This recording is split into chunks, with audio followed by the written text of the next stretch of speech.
नमस्कार, देश का नंबर 1 चैनल रिपब्लिक भारत देख रहे हैं आप और मैं हूं आपके साथ अनूप। और सबसे पहले बात अयोध्या उत्सव को और इससे जुड़ी बड़ी खबर क्या है बताएंगे आपको मेरी सहयोगी सुजाता। शुक्रिया अनूप। और तैयारियां लगातार जारी और सबसे अहम तैयारी है अयोध्या का एयरपोर्ट। और आज अहमदाबाद से फ्लाइट पहुंचने वाली है अयोध्या और उसे लेकर लोगों में जबरदस्त उत्साह है। जो यात्री अहमदाबाद से अयोध्या आने वाले हैं वो बाकायदा झांकी की तरह आ रहे हैं, वो अलग अलग भेष लेकर आ रहे हैं। देखिए ये तस्वीरें हम आपको दिखा रहे हैं किस तरह से उत्साहित हैं लोग और इस तरह से भेष बनाकर यहाँ पर पहुंचे हैं। राम, सीता और हनुमान का रूप लेकर जो यात्री हैं वो एयरपोर्ट पर पहुंचे हैं। श्री राम, जय श्री राम, जय जय श्री राम, जय जय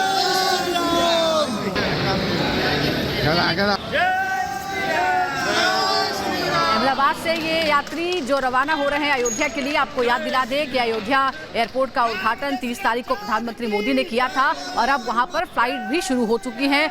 मुंबई, दिल्ली और अहमदाबाद से फ्लाइट पहुंचने वाली है। अहमदाबाद से आज ये यात्रियों का पहला जत्था है अहमदाबाद से निकलने वाला जो आज अयोध्या पहुंचेगा।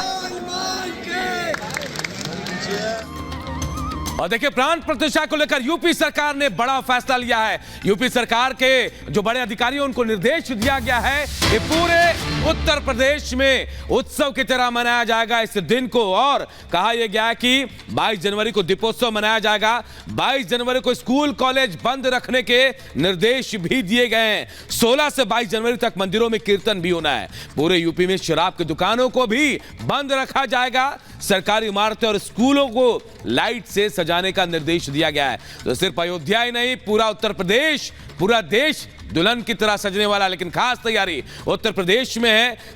उत्तर प्रदेश सरकार ने सभी विभाग के सचिवों को निर्देश जारी किया है और कहा कि 22 जनवरी को दीपोत्सव मनाया जाएगा। हर स्कूल कॉलेज को सजाया जाएगा, स्कूल कॉलेज बंद भी रखे जाएंगे।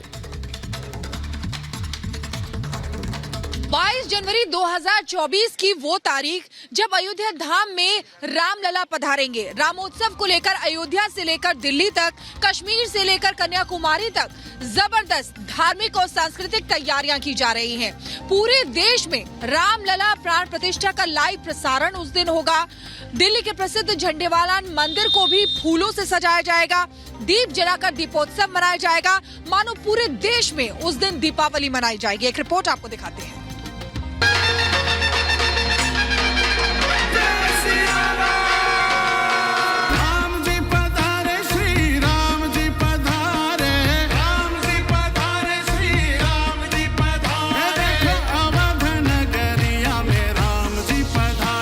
हिंदुस्तान के इतिहास में 2024 की 22 जनवरी स्वर्णाक्षरों में लिखी जाएगी। ये तारीख आने वाले सालों में न सिर्फ नजीर बनेगी बल्कि भारत के सांस्कृतिक पुनर्जागरण काल के आगाज के तौर पर जानी जाएगी। शायद पहली बार ऐसा होगा कि एक साल में 2 बार दीपावली होगी, क्योंकि श्री राम के आगमन पर भारत में है भव्य तैयारी। 22 जनवरी को मनेगी दिवाली।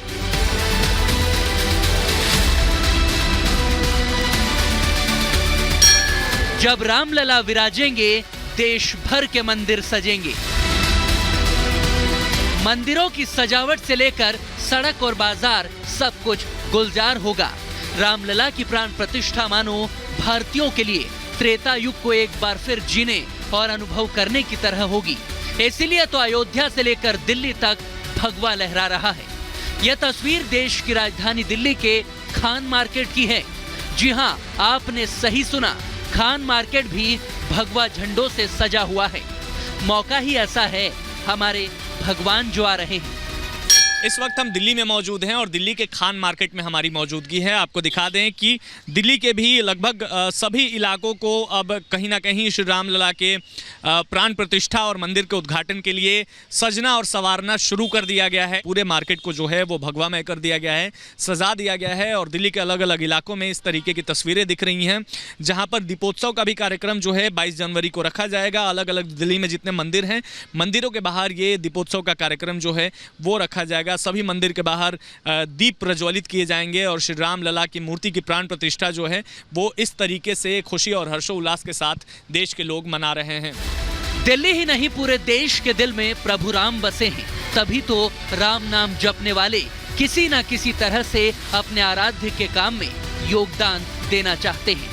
श्री राम और माता सीता की पोशाक पहने ये कलाकार भी उन्हीं में से एक हैं, जिनको सौभाग्य मिला है अयोध्या में रामलीला मंचन करने का। कैसा लगता है इस कैरेक्टर को निभाने की, क्या रिस्पॉन्सिबिलिटीज़ हैं, क्या सेंसिटिविटीज़ है जिसको आपने रियलाइज़ किया है? ये भी सुना है कि रिहर्सल्स बहुत पहले से शुरू हो गई। जय श्री राम। मेरे को ऐसा लगता है मेरी रिहर्सल तो 5 साल पहले ही शुरू हो गई थी, और जब से बॉबी भाई ने हमें ये बीड़ा दिया कि प्रभु की भूमिका निभाने का, पहले तो मैंने उसको मना ही कर दिया कि भाई मैं ये चीज़ नहीं कर सकता, बिकॉज मैं अपने आप को वैसा समझता ही नहीं था शुरुआत में। पर 6 महीने लगे इस कैरेक्टर में घुसते हुए। बॉबी जी को मेरे पे कॉन्फिडेंस था। वो जब मेरे घर पे मेरे को बताने आए थे तो उन्होंने बोला कि मैं यहाँ से उठने नहीं वाला जब तक कि आप हाँ नहीं करेंगे। तो मुझे मजबूरन हाँ करनी पड़ी, क्योंकि फिर मैं उनको कमरा तो वहाँ दे नहीं सकता था घर में। तो बहुत अच्छा लगा। उसके बाद हमारा जैसे 2 भाई होते हैं, छोटे भाई बड़े भाई वाला प्यार हो गया। राहुल और ममता जैन अयोध्या में 17 से लेकर 22 जनवरी तक होने वाली रामलीला में भगवान राम और माता सीता का किरदार निभाने वाले हैं, जिसको लेकर दिल्ली में रिहर्सल की जा रही है ताकि रामकाज में किसी भी तरह की कोई गलती ना हो। टू बी वेरी ऑनेस्ट, ये बहुत बड़ी जिम्मेवारी है, बहुत बड़ी रिस्पॉन्सिबिलिटी है, और अगर इस कैरेक्टर को निभाने अगर आप कोशिश भी करते हैं, चेष्टा भी करते हैं, तो आपके मन के अंदर से, आपके भाव के अंदर से कोई त्रुटि नहीं हो सकती। त्रुटि का कोई स्कोप नहीं है और ना ही होना चाहिए। और अगर बाय चांस कभी हो भी जाती है तो आप हाथ जोड़ के नतमस्तक होकर अपनी त्रुटि के लिए क्षमा मांगें, पब्लिक से क्षमा मांगें या प्रभु से क्षमा मांगें, जिससे भी आपको मांगनी है, और आगे अपना कैरेक्टर को निभाते रहें। एरोगेंस तो बिल्कुल नहीं चाहिए इस कैरेक्टर में, और सेल्फिशनेस तो सवाल ही नहीं उठता है। सो जब से मैंने इस कैरेक्टर को करना शुरू किया, मेरे अंदर के जो भाव और स्वभाव हैं उनमें एक बहुत बड़ा बदलाव आया है, और मुझे ऐसा लगता है कि प्रभु मेरे अंदर स्वयं वास कर रहे हैं। रामायण पर आधारित इस मंचन को देखने के लिए बड़ी संख्या में भक्त जुटेंगे, क्योंकि अयोध्या में इन दिनों देश भर के लोग पहुंचे हुए हैं। तो भारत के अलग अलग हिस्सों से भी कई वस्तुएं और सामान भी मंदिर के लिए पहुंचाया जा रहा है। तभी तो राजस्थान के जयपुर से तेल के करीब 2100 पीपे अयोध्या रवाना किए गए हैं। सीएम भजनलाल शर्मा ने भगवा ध्वज दिखाकर वाहन को रवाना किया। जयपुर से अयोध्या के लिए 2100 तेल के पीपे मुख्यमंत्री भजनलाल शर्मा ने रवानगी करी है, और यहाँ पे देख सकते हैं ये 2100 तेल के जो पीपे हैं वो अयोध्या जा रहे हैं।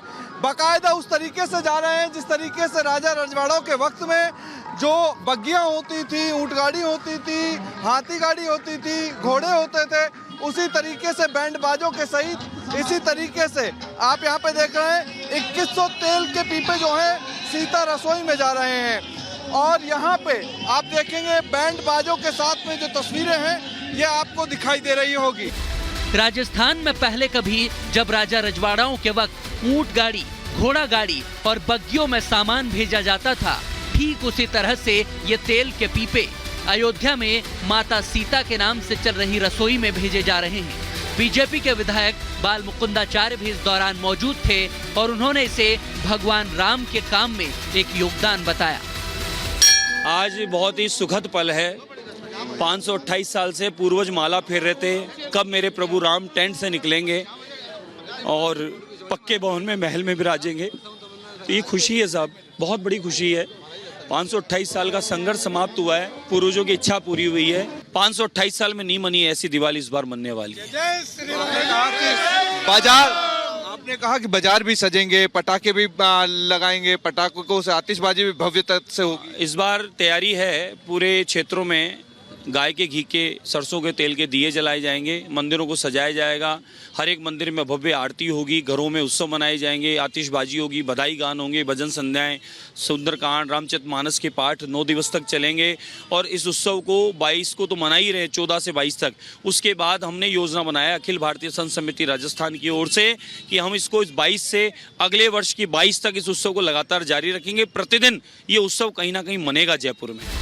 सौभाग्य सिर्फ सियासत का नहीं है, बल्कि तेल के डिब्बे भेजने वाले व्यापारी भी इसे अपना सौभाग्य मानते हैं कि वो श्री राम के काम में कुछ तो योगदान कर पा रहे हैं। ये हमारा सौभाग्य है कि प्रभु राम ने हमें ऐसी अपॉर्चुनिटी दी है कि राजस्थान जो सरसों के लिए मशहूर है और उसमें हमें सिलेक्ट किया है। इसके लिए मैं धर्म यात्रा महासंघ विश्व हिंदू परिषद का बहुत बहुत आभारी हूँ। और राम जी की कृपा से जो होता है वो राम इच्छा से ही होता है।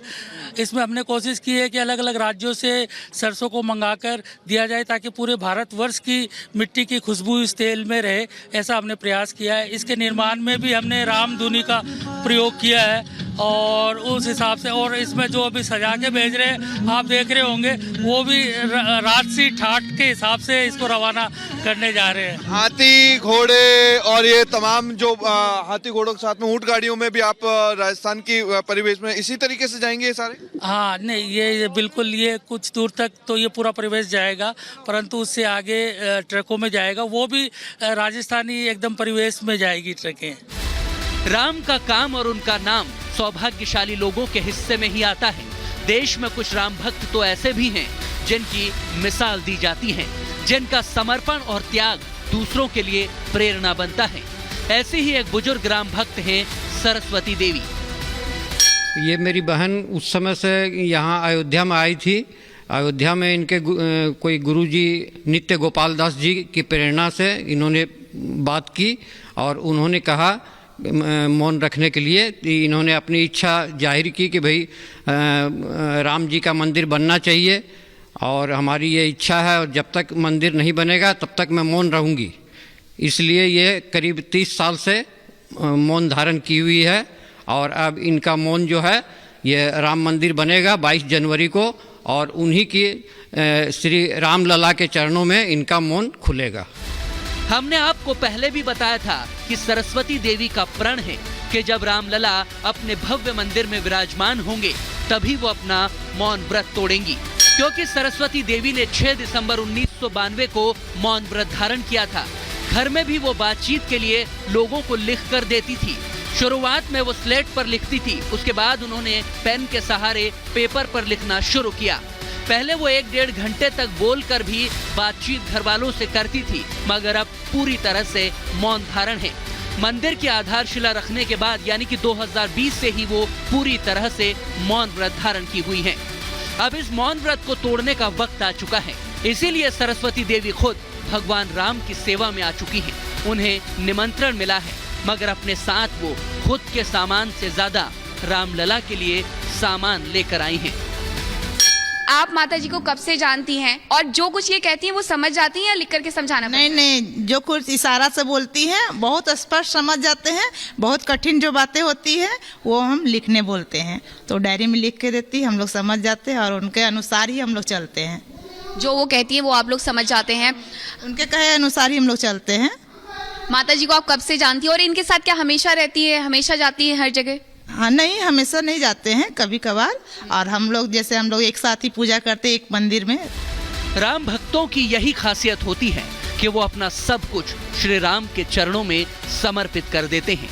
उनके लिए राम रज ही सबसे बड़ी पूंजी होती है। Bureau report, Republic Bharat. प्राण प्रतिष्ठा से पहले पूरा देश राम में है, हर जगह राम धुन गूंज रही है। उत्तर प्रदेश परिवहन निगम की बसों में भी राम धुन की गूंज सुनाई देगी। वहीं यूपी की सभी जेलों में प्राण प्रतिष्ठा का लाइव प्रसारण होगा। जेलों में कैदी सुंदरकांड, हनुमान चालीसा और गीता का पाठ भी करेंगे। एक रिपोर्ट आपको दिखाते हैं।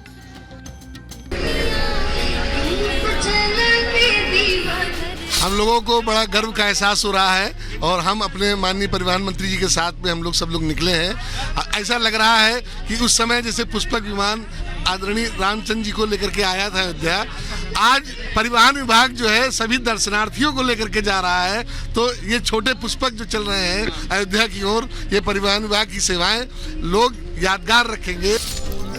अगले 3 दिनों में 14,000 और बसों में राम धुन बजाने की व्यवस्था परिवहन विभाग की तरफ से हो जाएगी।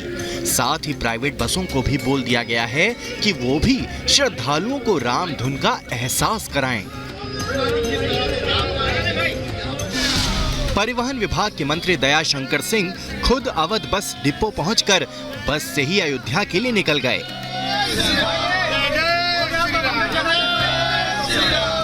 गले में राम नामी दुपट्टा, और हाथ में भगवान श्री राम की पीतल की प्रतिमा लेकर मंत्री दया शंकर सिंह भाव विभोर दिख रहे थे। उन्होंने कहा कि ये सौभाग्य की बात है कि 500 वर्षों के संघर्ष के बाद और कई भक्तों की आहुति के बाद आज ये दिन देखने को मिल रहा है। सपना हमारे पूर्वजों ने पिछले 500 वर्षों से देखा था, जिसके लिए कितनी पीढ़ियां बीत गई, कितने लोग बलिदान हो गए, लेकिन उनको अपने जीवन में ये सुअवसर देखने को नहीं मिला। हम लोग सौभाग्यशाली हैं कि हम लोग के जीवन में ये साक्षात देखने को मिल रहा है। हम लोग इसके भागी बन रहे हैं। जिस तरह से भगवान श्री राम लंका जाते समय जो पुल बना रहे थे, तो एक गिलहरी का भी एक उसका भी योगदान था। उस तरह से हम लोग अपने जीवन को धन्य मान रहे हैं कि लोगों को आरामदायक यात्रा वहां तक करा करके, एक आध्यात्मिक यात्रा करा करके अयोध्या तक के लोगों को, कि उनको यात्रा का एहसास न हो और सीधे अयोध्या पहुंच जाए, उसमें हम